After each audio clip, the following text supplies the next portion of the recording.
saya di sini berterima kasih sekali ke Pak Presiden ke-6 Republik Indonesia, Pak SBY, karena berkenan gitu mengambil peran sebagai taking important role, strategic advisory role di Asia Pacific Leaders Malaria Associations, sehingga diharapkan ini bisa mendorong penanganan malaria di sisi global.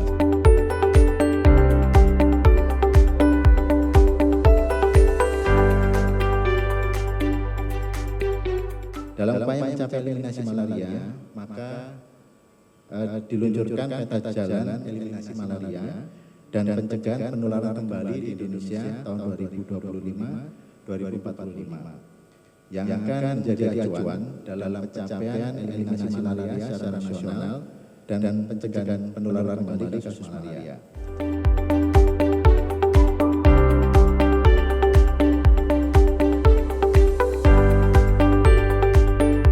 We do know that the warming of the planet, changes in rainfall, natural disasters, zoonotic malaria, all of these can and will affect malaria transmission.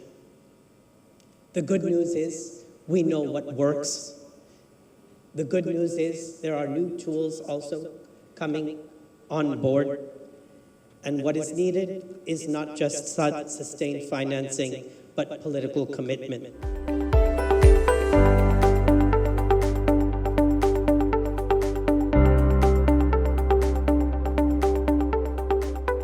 Kita membutuhkan banyak komitmen dari para leaders, especially leaders dari developing country, supaya bisa raise a voice dari developing country bahwa we need to address this issue because this disease kills more than normal war.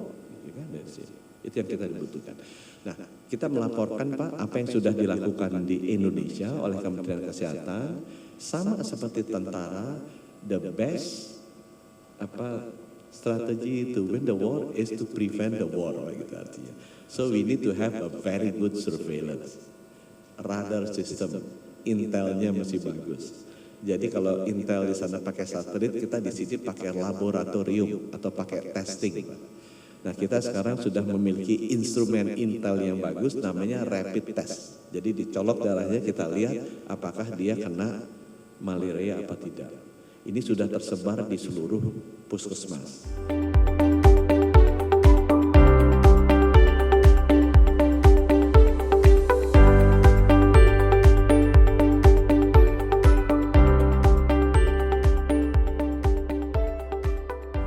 Pengenyahan malaria sedunia ini not only global interest, tapi juga for us national interest.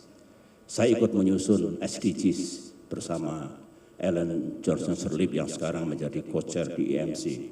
Harus kita sambungkan antara goals number 3 of the SDGs and all SDGs with our big endeavor, our war against malaria and other diseases, tuberculosis, HIV, AIDS dan sebagainya. Itulah yang dapat saya sampaikan. Mari kita bersama-sama do something for our country, for our people, for our world. Terima kasih. Assalamualaikum warahmatullahi wabarakatuh.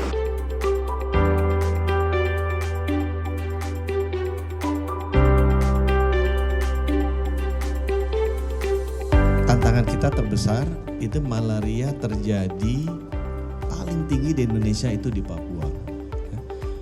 Kenapa di Papua? Karena tantangan geografisnya tinggi, tantangan penyebaran masyarakatnya juga tinggi, sulit. Jadi derajat kesulitan eliminasi malaria itu paling banyak terjadi di daerah Papua. Terima kasih Pak Menteri, ada rencana bagus seperti itu. Insya Allah tahun depan akan ada summit and malaria summit se-Asia Pasifik di Indonesia. Saya sudah bertemu Presiden terpilih Prabowo Subianto, beliau juga memberikan perhatian yang bagus. Nanti bersama Menteri Kesehatan dan negara-negara Asia Pasifik juga akan hadir. Diperlukan kerjasama regional yang kira-kira insya Allah akan bisa mempercepat sasaran internasional untuk mengakhiri malaria. Itu saja yang dapat saya sampaikan. Terima kasih.